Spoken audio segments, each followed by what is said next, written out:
et bienvenue les amis sur cette nouvelle vidéo de GR Motors. Donc aujourd'hui, épisode 13 sur le moteur de la Porsche 997. Donc ça sera le dernier épisode sur vraiment la mécanique à proprement dit sur ce véhicule. Parce que là en fait ce que je vais faire, le moteur est derrière moi. Donc je vais procéder au rassemblage de la boîte de vitesse et du moteur posé sur notre chariot de levage. Et ensuite procéder à la repose de l'ensemble sur la voiture. Donc là on est très proche de la fin, comme vous avez vu tous les différents épisodes. Eh bien écoutez, là maintenant je vais m'attaquer tout de suite à ça pour remettre ça en place.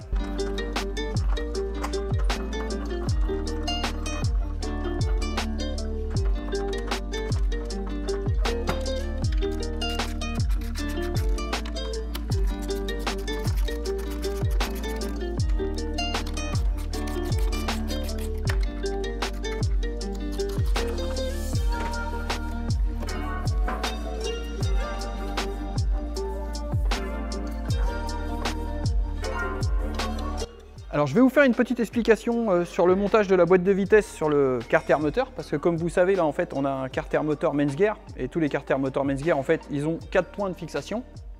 Et en fait ce qu'ils ont fait pour pouvoir adapter une boîte plus moderne sur ce carter là, ils ont fait une cloche d'adaptation. Donc comme on le voit on a 4 points de fixation, ce qui va reprendre les fixations sur le carter moteur. Et après en fait on a les différents trous qui vont permettre de pouvoir aller assembler notre boîte automatique. Donc voilà un petit peu la particularité, ça permet de conserver ce moteur en 4 points. Donc là on se rend compte tout de suite en fait que le moteur en fait il est accouplé à la boîte que par 4 vis uniquement. Et vous voyez, il n'y a pas de problème, ça bouge pas. Donc voilà pour la particularité.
Et bien là vous l'avez vu, le moteur boîte est prêt, j'ai rassemblé tout l'ensemble. Donc là c'est prêt à reposer dans le compartiment moteur de la Porsche. Donc là vous allez voir, je vais procéder à la remise en place de ça, on va vous mettre ça en image. Vous allez voir, c'est assez délicat aussi parce qu'il faut qu'on arrive à rentrer, vous voyez, tout cet ensemble là, ce gros bloc là, à l'intérieur du compartiment moteur.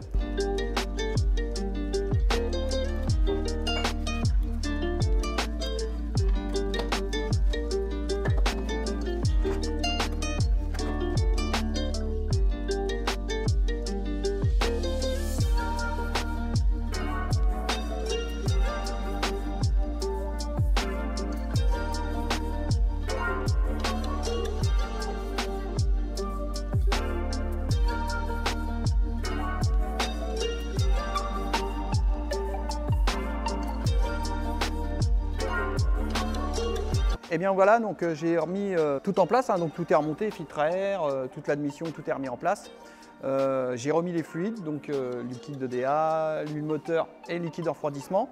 On a déjà fait monter en fait la pression d'huile avec Enzo, donc on a fait tourner au démarreur, c'est-à-dire qu'on a coupé les pompes à essence et on a tiré au démarreur en fait jusqu'à temps que la pression d'huile soit qu'elle atteigne les 5 bars. On a réussi à prendre 4 bars quasiment au démarreur, donc ça veut dire qu'on a bien amorcé le système, au moins on est sûr qu'on va démarrer sans problème.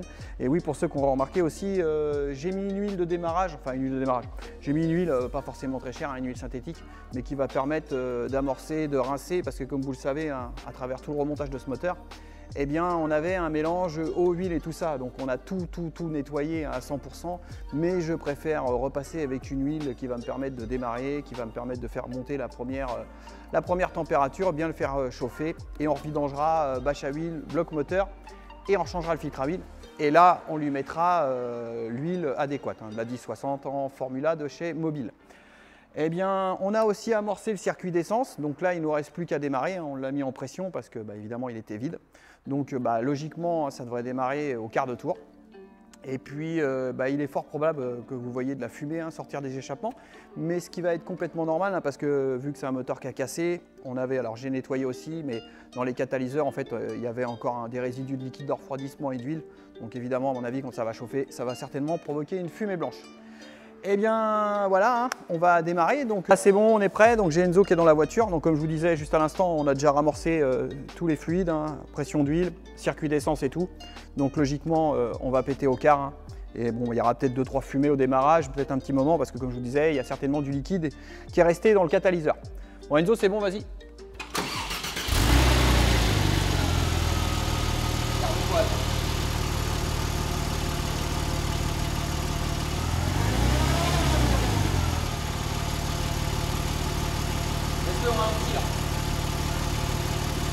Vous avez vu, ça démarre au quart de tour, comme je vous l'avais dit, à partir du moment qu'on a bien ramassé tous les systèmes de fluide, donc huile et essence, sur ces moteurs-là, ça redémarre au quart en général. Si ça ne démarre pas bien, c'est qu'il y a un souci quelque part. Mais bon, là, c'est pas le cas. Maintenant, en fait, là, j'ai fait mon premier démarrage. Je vais aller contrôler partout en dessous pour voir si j'ai pas de traces de fluide, contrôler, inspecter tout bien partout. Je vais le remettre à tourner, je vais le laisser bien chauffer, bien prendre sa température, bien chaud. Et une fois qu'il va être bien chaud, donc là du coup je vais revidanger bâche à huile, bloc moteur, filtre à huile. Et là du coup je vais remettre son huile qui lui convient. Remonter la protection thermique, le pare-choc, les passages de roues. Et puis voilà, ça sera terminé. Il nous restera les premiers tours de roue à faire. Mais ça sera dans la prochaine vidéo où on fera un essai embarqué ensemble et on verra un petit peu si tout se passe bien au niveau de ce moteur. Écoutez, comme d'habitude, n'hésitez pas à liker, partager et commenter. Et je vous dis tchuss!